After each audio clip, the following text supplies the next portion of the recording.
만만하네요. 만만합니다. 왜? 단 명절일 때는 이제 얘기가 좀 달라질 수가 있는데 이상적인 네. 여건의 조건하에서는 우리 권드래곤 권지용 기자가 전기차를 가지고 서울과 부산을 갔다 왔다. 아주 한 번 충전, 부산에서 한 번 충전으로 했다라는 말씀을 먼저 사전에 드리고요. 하이브리드는 충분하죠? 하이브리드는 서울 부산 네, 하이브리드는 거의 왕복을 왕복도 된다. 네, 주유 없이 그냥 왕복이 충분히 가능한 차량이고요. 제가 최근에 르노 삼성 르노 코리아로 이름이 바뀐 르노 네. 코리아에서 XM3 하이브리드라는 차가 나왔어요. 예. 그 차를 타고 서울에서 연료를 가득 채우고 예. 쭉 부산까지 내려가서 또 부산에서 시내 놀 거 다 놀고 쭉 올라오는 동안 한 850km 정도 탔거든요. 네.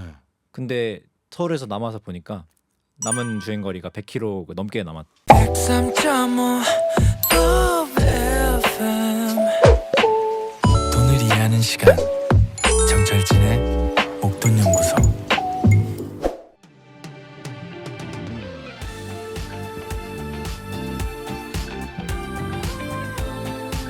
목돈연구소가 새해 들어 야심차게 시작한 신사업 목돈 모빌리티 사업부 모토그래프 권지용 기자와 함께합니다. 안녕하십니까? 안녕하세요. 네. 지난주 전기차 살까 말까 이런 주제로 우리가 이야기를 했잖아요. 그래서 상당히 많은 엄청난 양의 문자가 도착했습니다. 임지영님 괜찮네요. 그럼 전기차 살만하군요. 김금림님 결정했어요. 저는 가솔린차 구매 확정입니다. 전기차 다 듣고 가솔린차로 가셨군요. 임시연님 휴대폰 외장 충전기처럼 전기차 충전기도 그런 날이 오기를 상상해 봅니다. 정철진 소장님이 먼저 전기차를 사시고 장점과 단점을 알려주세요. 알겠습니다. 제가 먼저 가겠습니다. 이미라님 유익한 정보 많이 얻어갑니다. 전기차 구입 고민에 많은 공부가 됐어요.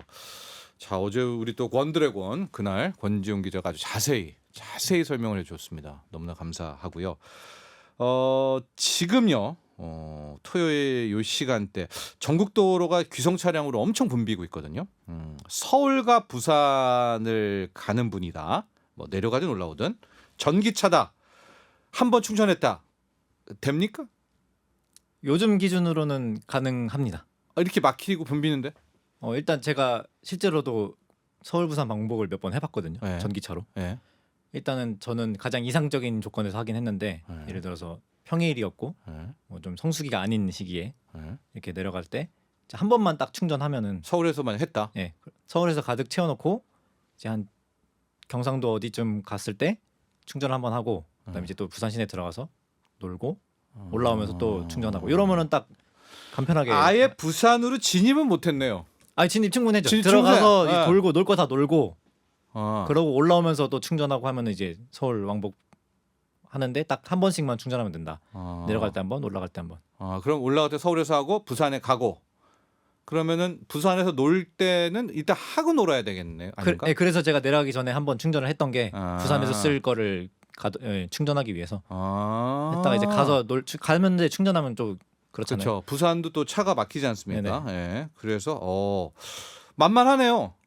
만만합니다. 왜? 단 명절일 때는 이제 얘기가 좀 달라질 수가 있는데 이상적인 네. 여건의 조건하에서는 우리 권드래곤 권지용 기자가 전기차를 가지고 서울과 부산을 갔다 왔다. 아주 한 번 충전, 부산에서 한 번 충전으로 했다라는 말씀을 먼저 사전에 드리고요.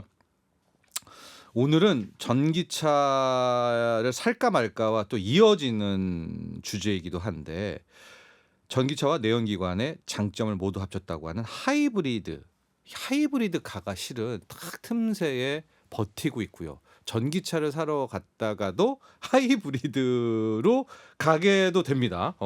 하이브리드는 충분하죠? 하이브리드는 서울 부산 네, 하이브리드는 거의 왕복을 왕복도 된다. 네, 주유 없이 그냥 왕복이 충분히 가능한 차량이고요. 제가 최근에 르노 삼성 르노 코리아로 이름이 바뀐 르노 코리아에서 XM3 하이브리드라는 차가 나왔어요. 예. 그 차를 타고 서울에서 연료를 가득 채우고 예. 쭉 부산까지 내려가서 또 부산에서 시내 놀 거 다 놀고 쭉 올라오는 동안 한 850km 정도 탔거든요. 네. 근데 서울에서 남아서 보니까 남은 주행 거리가 100km 넘게 남았던. 그러니까 연비도 좋다는 연비도 좋고 예. 충전에 그런 불편함도 없고. 없고. 네. 오늘의 주제는 여러분 하이브리드카입니다. 전기차 사러 갔다가 산다는 하이브리드카의 장단점 또 전기차와 비교를 해보도록 할 텐데요. 전기차에도 그 배터리가 들어있지 않습니까? 그렇죠? 네. 그 배터리도 또 어쨌든 전기차 배터리니까 날씨가 춥거나 이러면 또 문제가 생기고 그런 질문 갑자기 생각이 드는데.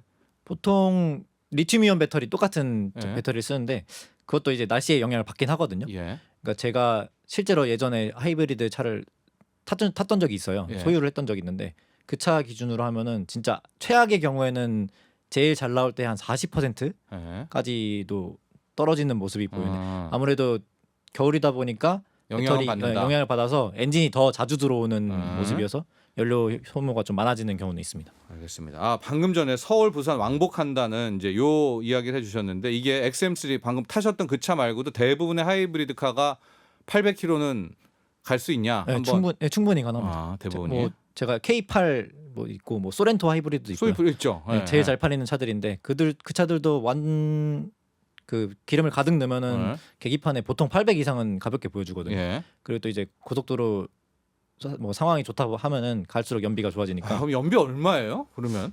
제가 알기로는 그냥 막 타면은 15km 정도 나오고 예. 진짜 흔히 말하는 발끝 신공이라고 하죠. 네. 진짜 연비에 온 힘을 다해서 하면은 20km는 아, 가볍게 넘어준다. 예. 그리고 뭐 작은 차들 아까 말했던 XM3 같은 경우는 진짜 네. 30km까지도 충분히 나오는 연비를 보여줍니다. 자, 하이브리드 카 먼저 들어가 보겠습니다. 전기차는 보조금을 주죠. 이런 혜택이 있는지 없는지도 지금 궁금하고 유지비도 궁금하고 배터리가 그렇죠. 석유로 가다가 배터리도 쓰고 막 이런다니까 기름값은 얼마나 드는지 뭐 총 뭐 가격은 얼마나 되는지 차값은 한번 전체적으로 한번 쭉 가볼까요? 일단 하이브리드가 친환경차로 분류게 되기 때문에 차량 구매할 때 할인되는 항목이 몇 가지 있거든요. 어유, 네, 일단 먼저 개별 소비세가 100만 원까지 할인되고요. 예, 그다음에 취득세도 40만 원 할인됩니다.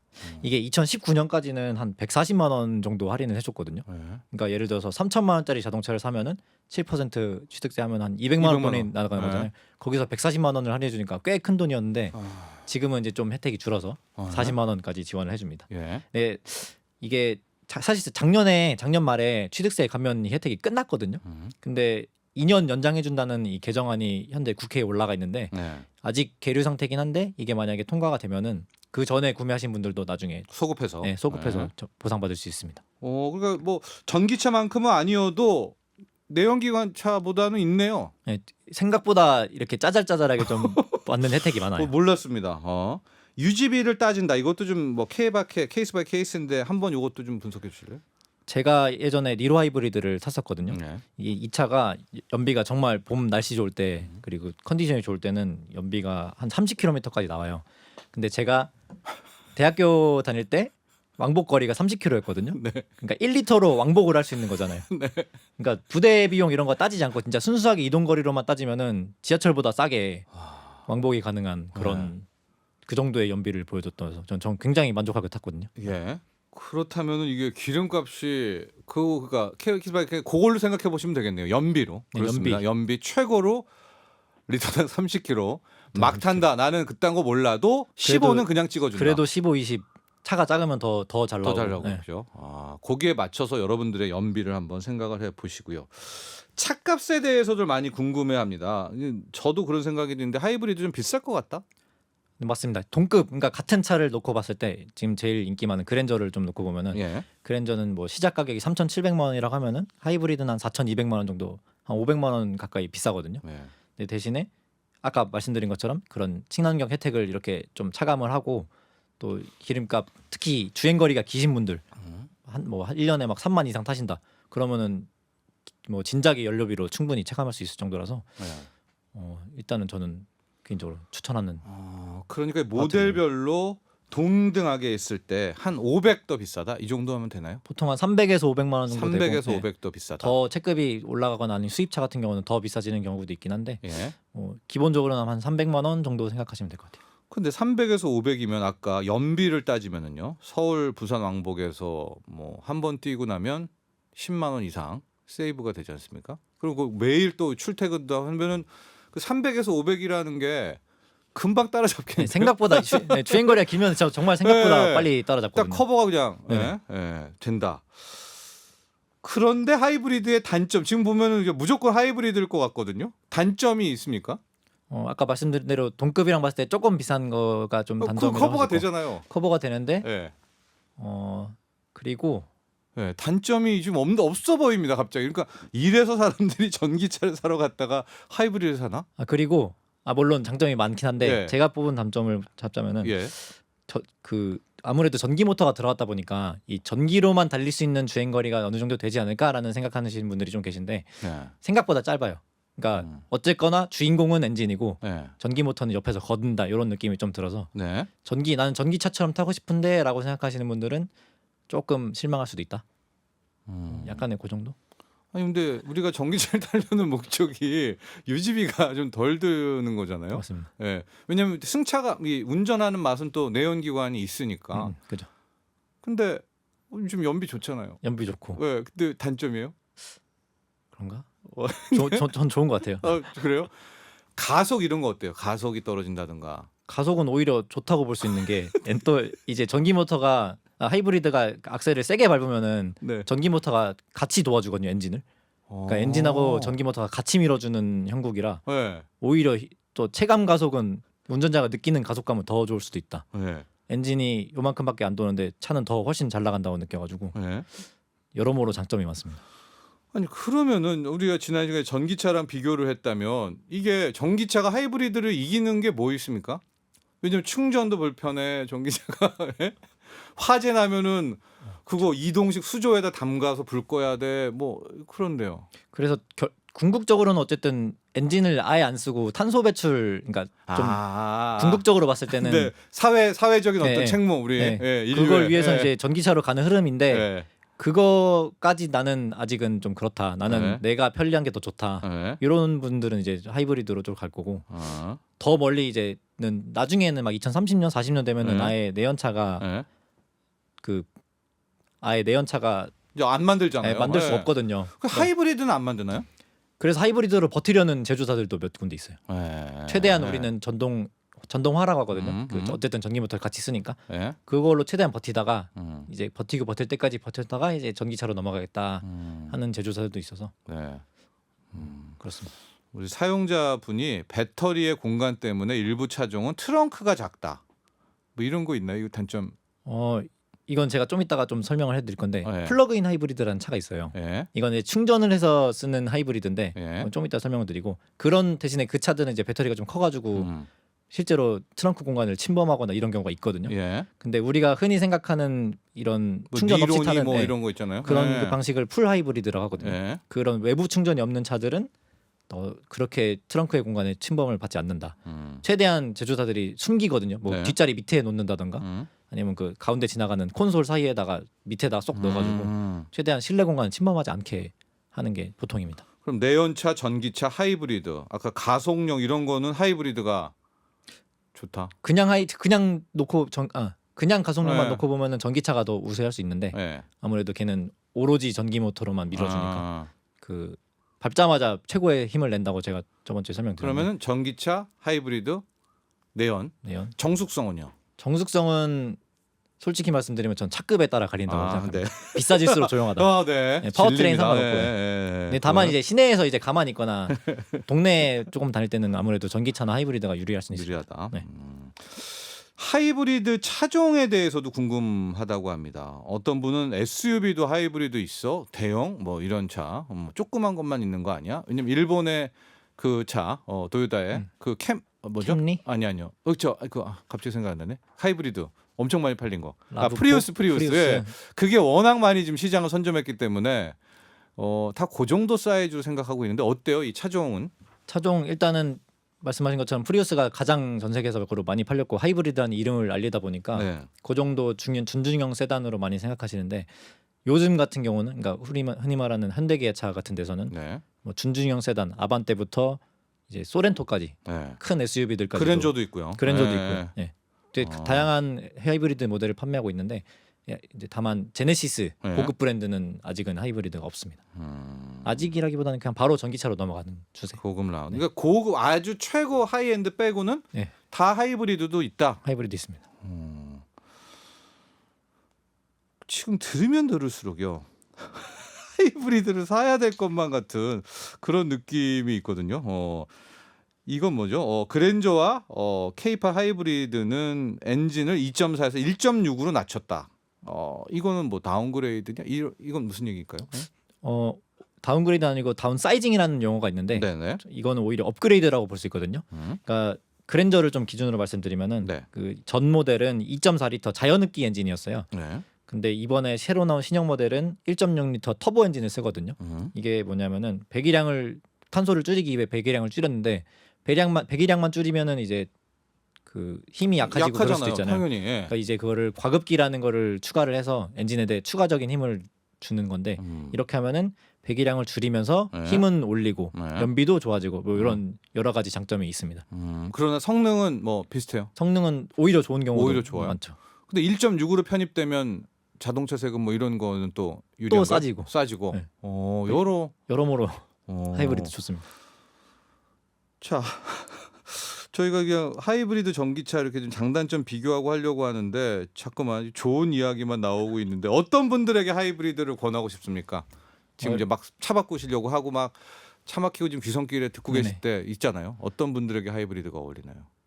일단 연료비를 줄이고 싶으신 분들 네. 그리고 시내 주행 많고 네. 뭐 출퇴근길이 많이 막히시는 분들 네. 이분들한테는 정말 최고인데 네. 특히 하이브리드가 막히는 시내에서 빛을 많이 발하거든요. 왜냐하면은 엔진차 같은 경우는 차가 가든 서든 어쨌든 엔진은 계속 돌잖아요. 네. 근데 하이브리드는 그 막히거나 뭐 힘이 필요 없을 때 엔진을 끄고 전기로 이동하다 보니까 거기서 세이브되는 연료가 꽤 상당하거든요. 예. 그러면서 점점 연비도 좋아지고 예. 그렇다 보니까 이런 막히는 출퇴근 많이 하시는 분들이나 아니면 뭐 주행거리가 상당히 기신 분들 그리고 결정적으로 전기차 사고 싶긴 한데 충전은 네. 좀 못하겠어 귀찮겠어 이러면은 아직까지는 하이브리드가 정말 좋습니다.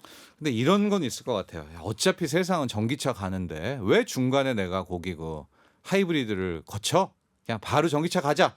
또 이런 생각은 어때요? 일단 전기차가 물론 지금 현재 시장에 많이 나오긴 하지만 네. 내연기관차가 금지될 때까지는 아직 그래도 시간이 남았거든요. 네. 길면 한 20년 정도 시간이 있는데 20년 전에 차 한번 바꾸실 거 아니니까. 네. 보통 차 오래 타면 한 10년 정도 타시니까 네. 우리나라 5년 정도는 하이브리드로 이제 하다가 그 다음에 넘어가도 저는 늦지 충분하다. 않다. 네. 그러니까 중간에 이게 살짝 걸치는 우리 옛날에 그 폰에서도요. 시티폰 뭐 요딴 거 있었잖아요. 예, 중간에 괜히 나왔다. 근데 하이브리드는 그거와 비교는 할 바는 아니다. 네, 아무래도 이제 내연기관차가 너무 보편화돼 있고 네. 이 주유라던가 이런 편의성도 있기 때문에 이거를 전기차로 바로 넘어가기에는 좀 이게 내 자신이 바뀌어야 될 게 너무 많아서 네. 난 그런 거 싫다. 네. 근데 그러면서 연비는 좋다 하시는 분들은 그러니까 이 하이브리드는 제가 말한 게 그 시티폰은 망했는데 그런 식으로 중간께 항상 선택을 안 하게 되잖아요. 그런데 하이브리드는 그런 건 아니다. 조금 다르다. 약간의 훨씬 더 이점이 많은 이점이 많고 생명력도 길다고 오래 갈 저는 수 있다. 봅니다. 네. 저희 우리 제작진 우리 PD가 하이브리드를 현재 몰고 있거든요. 그래서 질문이 좀 있는데 초기 하이브리드 차량은 브레이크를 밟을 때 이질감이 있었다. 브레이크에 문제가 있다. 맞습니까? 그거는 아니고요. 네.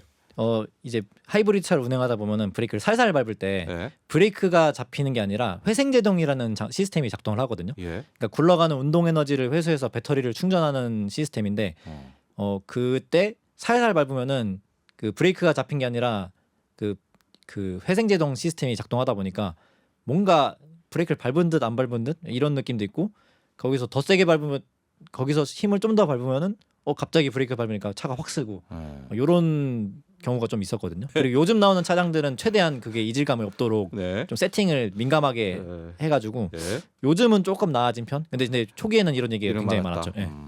플러그인 하이브리드 아까 설명을 해주셨습니다. 이거 따로 뭐 안 해도 될 것 같아요. 준비해 오셨는데 그렇죠? 예, 이제는 하이브리드도 발전하는 거죠. 예, 플러그인 하이브리드라는 얘기까지 있고요. 자 오늘 하이브리드 차량에 대해서 다 살펴봤습니다. 지금 차 바꾸실 분들이 이거 하이브리드네 이러실 텐데 근데 실제로 그 요즘 나온 차들 보면은 하이브리드 비중이 굉장히 많아졌고 대기 기간도 꽤 길어요. 네. 그러니까 제가 늘 말씀드리는 거는 바꾸고 싶으시면 빨리 가서 계약부터 써라. 계약서부터 써라. 이 역시도 네. 권주영 기자의 선택 전기차 vs 하이브리드. 저는 지금 산다고 하면은 하이브리드를 사겠습니다. 라는 권지용 기자의 의견이었었고요. 그러나 권지용 기자는 지금 자동차 전문 기자로서 그렇죠? 많은 전기차도 함께 섭렵하고 있습니다. 자, 지금까지 목동 모빌리티 사업부 모터그래프 권지용 기자와 함께했고요. 우리 권지용 기자 보내드리면서 브레이브걸스의 노래 운전만 해를 같이 들을까요? 하시죠. 감사합니다. 감사합니다. 방송은 투자 판단을 위한 조언일 뿐 투자 결정과 결과에 대한 책임은 투자자 개인에게 있음을 알려드립니다. 정철진의 목돈 연구소